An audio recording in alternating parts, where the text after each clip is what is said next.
Welcome to Velvet Shadows. If this is your first time here, hit that subscribe button. We tell stories that stay with you long after the lights go out, and drop a comment below. Tell us what city you're watching from tonight. We love knowing where our listeners are. Now settle in, because this one's going to make your blood boil before it makes your heart soar. The moment Vivienne Ashford realized her husband had been lying to her for 3 years was not the moment she found the missing painting. It was the moment she recognized her own silk scarf, ivory, hand-painted, purchased in Florence on their 10th anniversary, draped casually around the neck of a woman she had never met, at a charity auction she had personally organized, in a room full of people who all knew her name. She didn't gasp.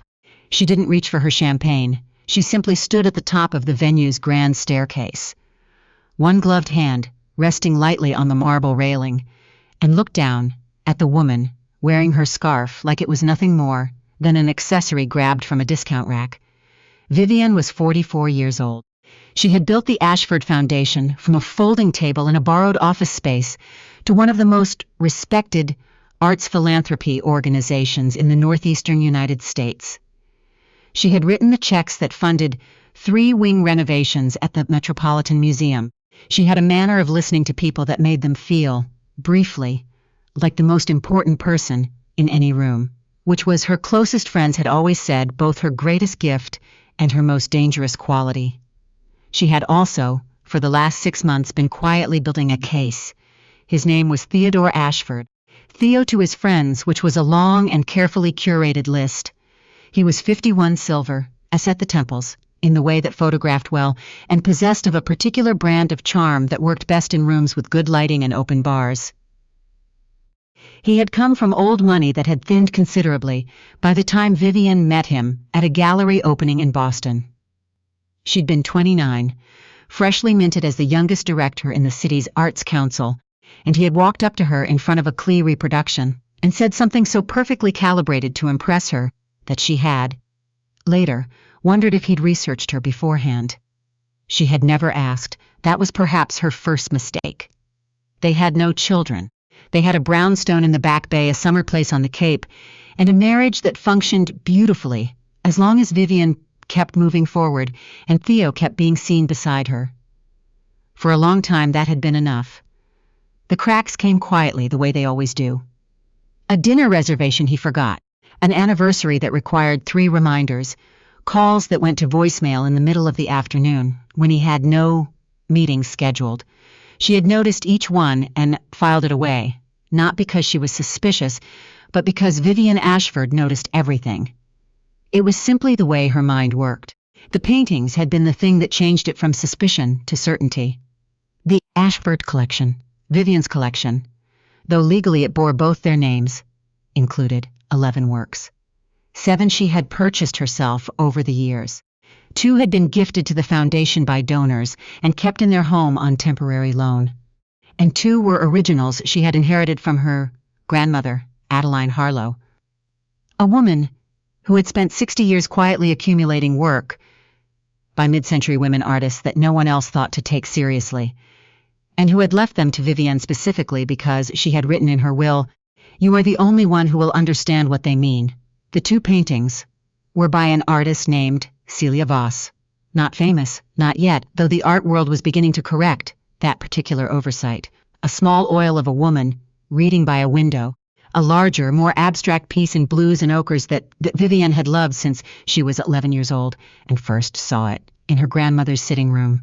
Combined current valuation, somewhere north of $600,000. Combined sentimental value, incalculable. Vivienne had noticed 8 months ago that the abstract piece, the blue and ochre one, had been moved, not removed, just shifted. The light hit it differently. The frame sat at a slightly different angle from the wall. She had mentioned it to Theo, casually, over dinner. He had said the housekeeper probably dusted and moved it back imprecisely. Vivienne had nodded and said nothing else. That night, after Theo fell asleep, she had gone to her grandmother's attorney and asked a question she had never thought to ask before. Whether there was a provenance record, an authentication certificate, documentation, that would allow an independent expert to confirm the painting in her home was genuine. There was. And 6 weeks later, after a quiet visit from an appraiser Vivienne trusted completely, and had brought in under the pretense of updating their household insurance, she had her answer. The painting on her wall was not the painting her grandmother had left her. It was an extremely competent reproduction. She had sat with that information alone for 4 months. She didn't confront Theo. She didn't call a lawyer. She didn't tell her closest friend, Harriet, who would have immediately launched a campaign of righteous fury that would have burned every advantage Vivienne was quietly assembling. She sat with it, and she thought, and she kept moving through her days with the same composed efficiency that had always defined her, and she watched. What she found when she watched with intent rather than habit was considerably worse than a stolen painting. Theo had, over the course of approximately 3 years, been methodically redirecting money. Not from her personal accounts, he was smarter than that, and she had separate accounts he had never touched, but from the foundation, the Ashford Foundation, which bore her name, which she had built, which existed because of her vision and her relationships, and her 18-hour days. He had layered it carefully. Consulting fees to an LLC she didn't recognize. Vendor contracts for services that had never been rendered. Travel reimbursements for trips that appeared in foundation records but not in her calendar. Each transaction was small enough to pass the first review. Together, across 36 months, they amounted to a little over $900,000. Vivienne had a very good forensic accountant. His name was Desmond, and she had used him for foundation audits for years. She called him in March and told him she needed a full internal review, confidential, and that she would need it completed before the annual gala in June. By April, Desmond had given her a number. By May, she had given that number, along with 3 years of documentation, to her attorney. By June, she was ready. The Ashford Foundation annual gala was held every year at the Whitmore, a venue so impeccably restored that even people who had attended 100 times still paused at the entrance to take it in. Vaulted ceilings, original plasterwork, a staircase that seemed designed specifically for the purpose of making entrances that people would talk about for weeks. Vivienne had chosen it herself years ago, and she had never once taken it for granted. She arrived at 7:15, deliberately late enough to ensure the room was full, and she wore a dress she had owned for 2 years and never worn. Deep green silk, simply cut, nothing that demanded attention, and therefore demanded everything. Her jewelry was minimal, small diamond earrings, and at her wrist, a bracelet that had belonged to her grandmother. She had been very deliberate about that detail. Theo was already in the room when she arrived. She saw him from the top of the staircase before he saw her, which was exactly as she intended. He was standing near the bar with a woman Vivienne had never seen at any of her events before. 30, perhaps 32. Dark hair, a cream-colored dress that was expensively forgettable, and at her neck, twisted casually, through the drape of the woman's collar, one end falling over her shoulder, the ivory Florence scarf. Hand-painted, purchased by Vivienne on the trip that had been, at the time, her favorite memory of her marriage. Vivienne stood at the top of the staircase for exactly 4 seconds. Then she descended. She was halfway down the stairs when she saw Harriet, loyal, perceptive, perpetually overdressed Harriet, catch sight of the scarf and look sharply up at Vivienne with an expression that asked a question. Vivienne answered with the smallest lift of her chin. "I know. I have this. Do not move." Harriet, bless her, stayed exactly where she was. Theo noticed Vivienne when she was 3 steps from the floor. She watched his face cycle through its options, the automatic smile, the slight recalibration when he registered her expression, the fractional stiffening of his shoulders that she had learned over 15 years meant he was preparing a performance. Vivienne. He stepped forward and kissed her cheek. She allowed it. "You look extraordinary." "Thank you," she said. "Who is your friend?" A beat, barely. A half second, but she felt it. "She's consulting with the foundation on our digital outreach strategy," he said it smoothly. He was very good at smooth. "Iris, this is my wife, Vivienne." The woman Iris extended her hand with a smile that was either genuine or very well practiced. "It's such an honor," she said. "I've heard so much about everything you've built here. How kind." Vivienne said. She shook the hand. She let her gaze travel briefly to the scarf. That's a beautiful piece. Where did you find it? She watched the question land. She watched Iris's eyes flick to Theo and back. Oh, Theo actually gave it to me. A gift. How thoughtful of him, Vivienne said. She smiled a smile that didn't reach her eyes. He has excellent taste. He bought that particular scarf for me in Florence. Our 10th anniversary. She watched the color drain from Iris's face. I'm sure I have photographs somewhere if you'd like to see it. Iris's mouth opened, closed. Theo said her name, very quietly, in a tone she recognized as warning. I've been looking for that scarf for months, Vivienne continued, her voice carrying only as far as the three of them, precise and unhurried. I'd actually filed a description with our home insurer, thinking perhaps it had been misplaced during a move. It's such a relief to know it was simply gifted. The word gifted landed exactly where she intended it to.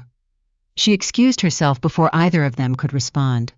She crossed the room at a pace that communicated nothing other than the ordinary movement of a host attending to her guests, stopping twice to greet donors by name, accepting a glass of sparkling water from a passing tray. She was aware, without looking, that Theo was watching. She was also aware that at least 4 people within earshot of that conversation had heard enough to begin asking questions. By the time the program began, she was seated at the head table.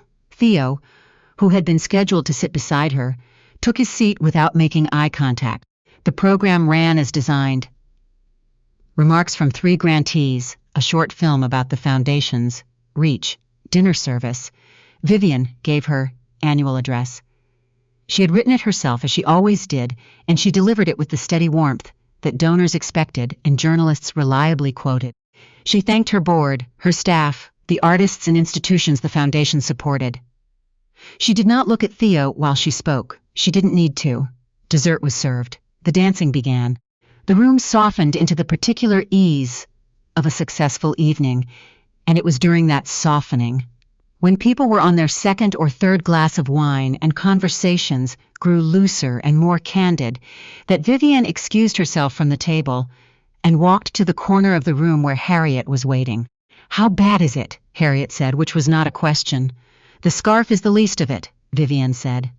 She told Harriet what she needed to tell her, specifically and briefly.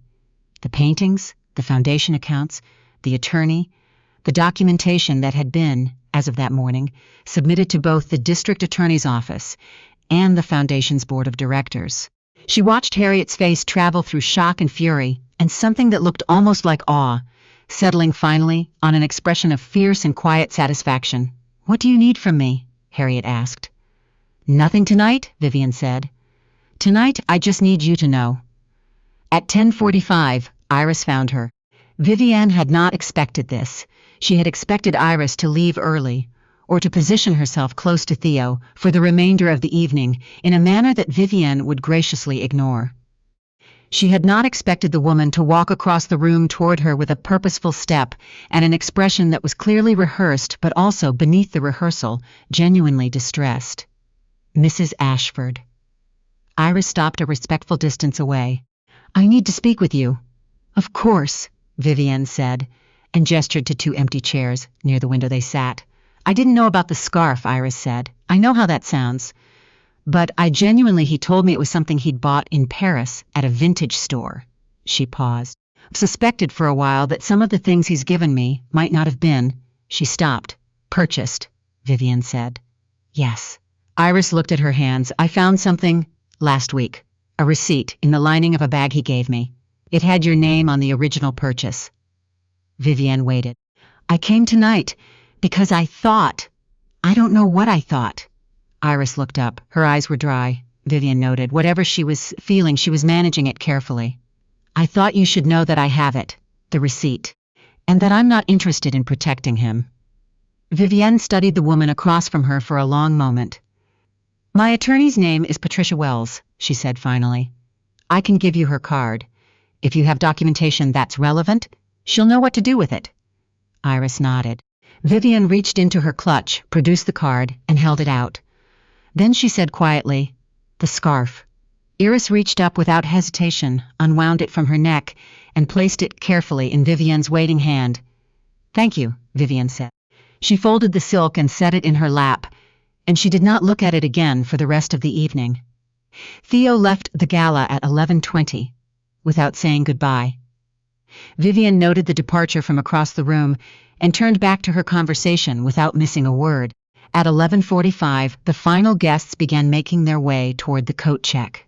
Vivienne stood near the entrance and thanked each one personally. This was her tradition, had been since the gala's first year, and she saw no reason to alter it. They embraced her, told her it had been the most wonderful evening, pressed her hands in both of theirs. A few of them, she could tell, had heard something, the slight shift in their eyes, the questions that hovered behind their compliments and went unasked. She met each of those gazes with the same warmth and the same perfect steadiness. At 12:10, the room was empty. Vivienne stood in the center of it for a moment, the caterers moving quietly around her. The flowers slightly wilted now, the chandeliers still blazing, and let herself feel briefly the full weight of everything she had carried for 8 months. It was heavy. She had known it was heavy. But standing here in the place she had built and filled and tended for 20 years, with the ivory scarf folded in her clutch and the documents already filed, and everything set irreversibly into motion, the weight felt less like a burden and more like something she was finally putting down. She picked up her wrap from the coat check attendant, thanked him by name, and walked out into the June night. The proceedings moved quickly after that, as proceedings tend to when the evidence is thorough and the plaintiff's attorney is Patricia Wells. Theo's access to the foundation's accounts was frozen within 48 hours of the filing. The board, which Vivienne had quietly briefed before the gala, accepted her recommendation to place all financial operations under independent oversight, pending the investigation's completion. She had anticipated that 2 board members might push back. They were longtime social friends of Theo's, and she had prepared for that. They did not push back. The legal case settled 11 months later. Theo did not go to trial, which Vivienne had expected. The settlement required full restitution to the foundation, the transfer of his ownership stake in their joint real estate holdings to Vivienne, and the surrender of 3 accounts that had been opened in the LLC's name. His attorney had attempted, twice, to negotiate the criminal charges down to a civil matter. Patricia Wells had declined both overtures with a politeness so thorough it left nothing to argue with. The painting, the real painting, her grandmother's blue and ochre, Celia Voss, was recovered from a private dealer in New York who had purchased it in good faith. The dealer returned it without contest once provenance was established. Vivienne drove to collect it herself, rather than sending a courier, and when she unwrapped it in her study that evening and set it against the wall and looked at it, really looked at it, for the first time in what felt like years, she sat down on the floor and cried for a while. Not for Theo, not for the marriage or the money or any of it, for her grandmother. For her grandmother, 11-year-old girl who had stood in Adeline Harlow's sitting room and understood that beautiful things were worth protecting. That fall, the Ashford Foundation announced its largest grant cycle in its history. Vivienne gave a short address at the announcement, which several journalists noted was particularly good. Warmer than her usual precision, more personal. One of them asked her afterward what had changed. She considered the question. "I stopped spending energy on things that were pretending to be what they weren't," she said, "and I had a lot more left over." The journalist wrote that down. It appeared in the magazine 2 months later, beneath a photograph of Vivienne standing in front of the covered Celia Voss painting, the real one, her arms loosely crossed, her expression carrying that particular quality her friends had always noticed. A woman who was listening deeply and without performance to something only she could hear. Harriet framed the article and gave it to her for Christmas. Vivienne hung it in her office beside the window where the light was good.